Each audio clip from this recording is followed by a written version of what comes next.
Hello, my name is Shank, and I'm the founder of ANANDA Medical, a cannabis therapeutics, education, and research company based in Maryland.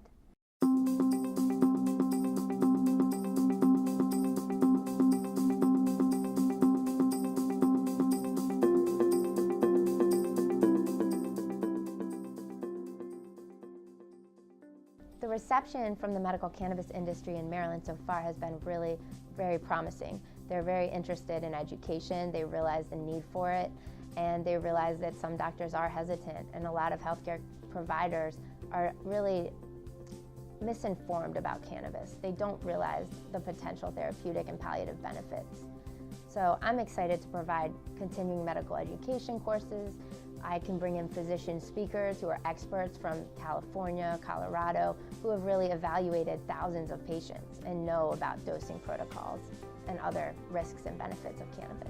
Well, I'm very excited because I have met a few physicians in Maryland already who are extremely educated on this topic. They're eager to start helping patients with the certification process. However, there are a lot of physicians who are hesitant. So that's why my company's up and running now, even though there will probably not be product available for patients until mid-2017. Right now is a great time to start educating doctors in the community. ANANDA Medical is positioned to really recommend specific products and formulations if they are something that the doctor would be interested in and that patients are interested in. So I'm really excited to partner with different companies who grow and process the medication and help them promote their products. I think that they need to invest in this because they're going to get calls from patients, especially the dispensary owners will get many calls from patients saying, my doctor, I don't know how to talk to my doctor about this. They're going to need to educate not just the doctors but the patients about the program.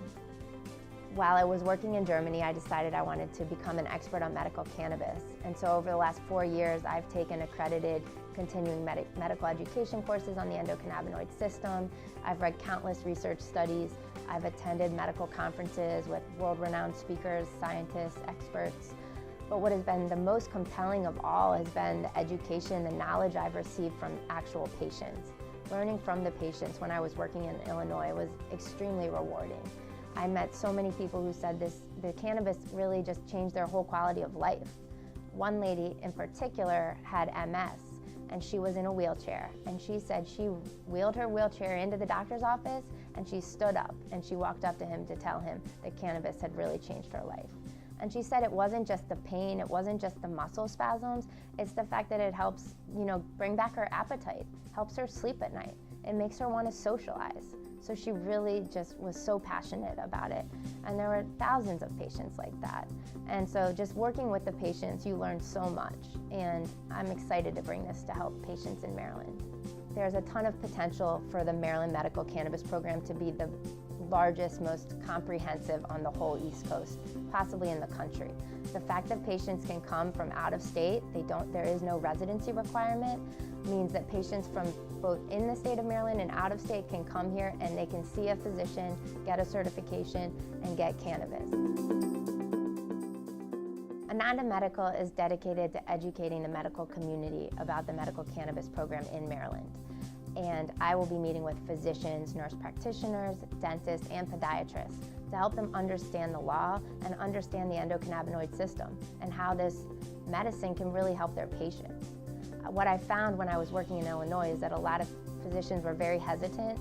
They do not learn about this in medical school. Well, a lot of healthcare providers do not realize that it's not a prescription. And since cannabis is still a Schedule I drug, it will not be a prescription. However, physicians are legally allowed to recommend or certify patients for cannabis. And once I explain the law to most physicians, then they become more open to it. But they really need to understand that they're not prescribing it. They don't have to worry about the dose. They don't have to suggest a specific product. They're simply the gatekeeper to allow the patient to get access to medical cannabis. And they really have to be compliant in the sense that they have to have a bona fide relationship with the patient and they have to be recommending it for a specific condition. But it's really up to the physician or the other healthcare providers if they decide if that patient should be eligible. Well, I'll be educating both physicians and patient groups about the program. And what I think is that the cannabis industry, the businesses, the cultivators, the processors, and the dispensaries all should really invest in this educational program, because the more patients who learn about this, the more patients that will sign up for the program in Maryland. So I'm really looking to partner with specific cannabis cultivators and processors, and I can really tailor my services for each individual group depending on what they need.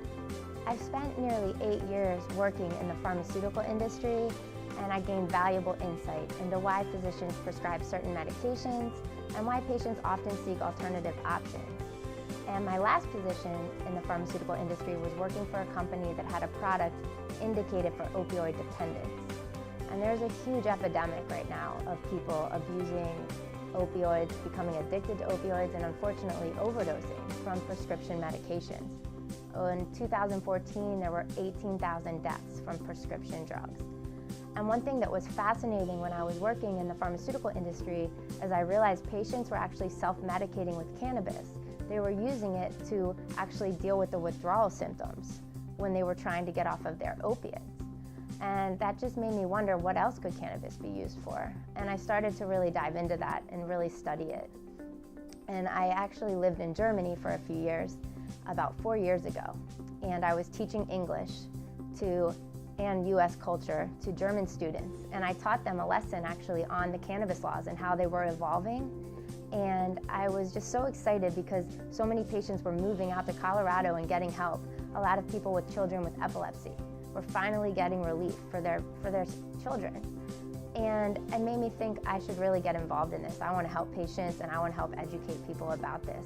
So that was about 3 years ago when I dedicated myself to becoming an expert on medical cannabis.